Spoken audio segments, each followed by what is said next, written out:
Underneath this is a big flat blade bone, but I'll uncover it as we go. There's a couple of things I start here. The blade bone connects to this arm bone here.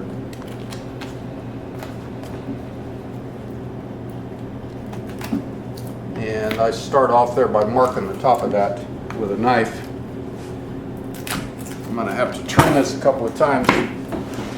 When I was younger, I did this kind of work for a living, and I don't do much of it now, but because it's pretty strenuous stuff. But really, to just do this with just a knife and no saw, it's pretty good for demonstration purposes. And I don't want to go too fast because I can't do too fast to work anymore. Well, I guess I could, but I'd be all worn out at the end of the day. So anyway, this pulls off the side, and this piece that comes off the side, well, I'll show you where it all fits together when I'm through here.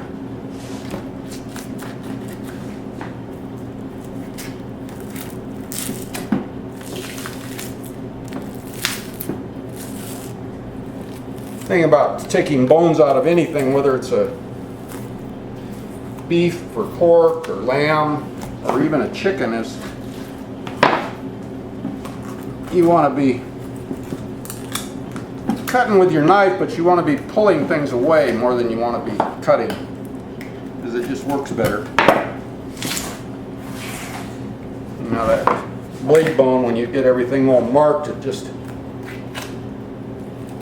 comes right off pretty cleanly. Wow. And let's see, I'll continue to take this apart, and then afterwards I'll kind of show you how it fits together.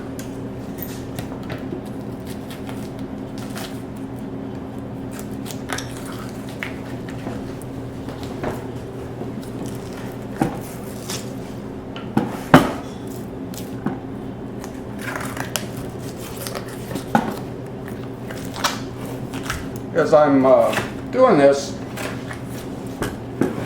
I'm cutting, and this is an old knife I'm using, so it kind of knows its way around these bones. Thank God for that. I'm cutting, and as I'm cutting, like I said, I'm just pulling away at all times. And when you do that,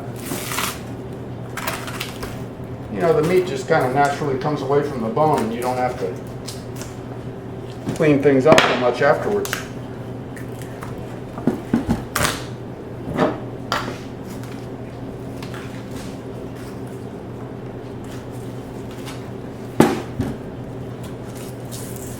Yeah, I've got the fans turned off in here so that we can explain this stuff as we go. And it's getting kind of warm. Not supposed to be sweating when you do this kind of work.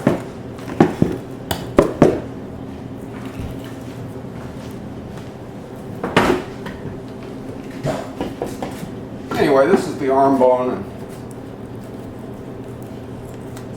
the part that's coming off here is just boneless shank.